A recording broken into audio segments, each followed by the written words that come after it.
tuan-tuan nak jadi affiliate mana-mana produk Amin Empire Solutions, pergi dekat Google, type Amin Empire Solutions.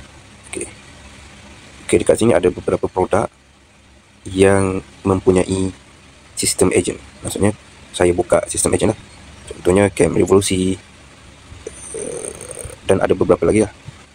Kalau yang RM0 tu maksudnya itu ada produk cuma lah. Okey, kelas panduan, bina apps, modul pendigitalan, okey, koleksi bahan belajar. Okey, jadi dekat marketplace ni tidak semua yang ada affiliate dan ada yang ada affiliate. So tuan-tuan kena pergi daftar affiliate dulu. Dekat order sini, type saja order sini. Lepas tu tekan get started, and then kita masukkan detail nama, email, nombor telefon.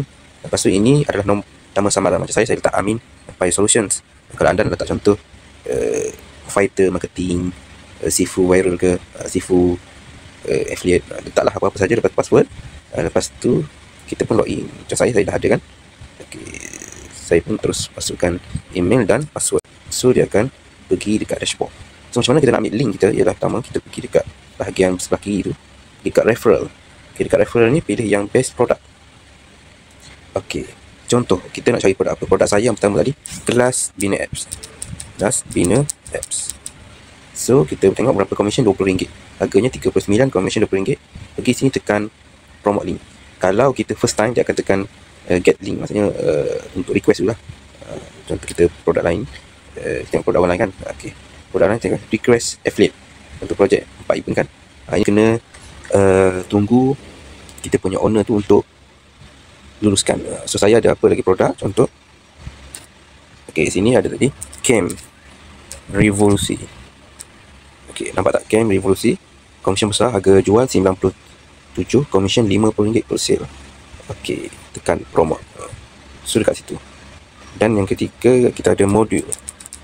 Ini pun produk saya, modul pendidikan kemahiran anda untuk get link. Okey, macam mana kita nak buat iklan? Nak buat iklan, kita tekan ChatGPT.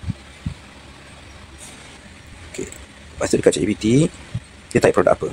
Okey, contoh produk tadi kan, buatkan ayat iklan yang convert sale. Okey, slash ada hook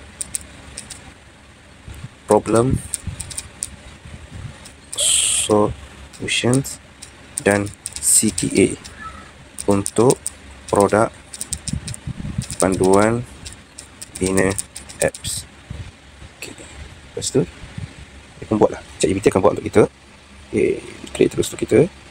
So kita copy lah ayat ni, copy dekat bawah sekali, dekat CTA tu kita letak link kita. Okay, copy, letak link kita, paste lah di Telegram ke, di mana-mana grup sekolah dan sebagainya. Okay, itu saja. Faham? Yang pertama adalah pergi dekat Amin Empire Solution. So pilih produk yang ada ni lah, sistem agent. Tak semua ya, yang ada sini ada sistem agent. Yang adanya kelas panduan bina app, modul pendigitalan kemahiran anda, dan juga Camp Revolusi. Camp Revolusi tak lama, sebulan sahaja kita buka untuk sistem agent. Okay, stay tune untuk next project. Assalamualaikum.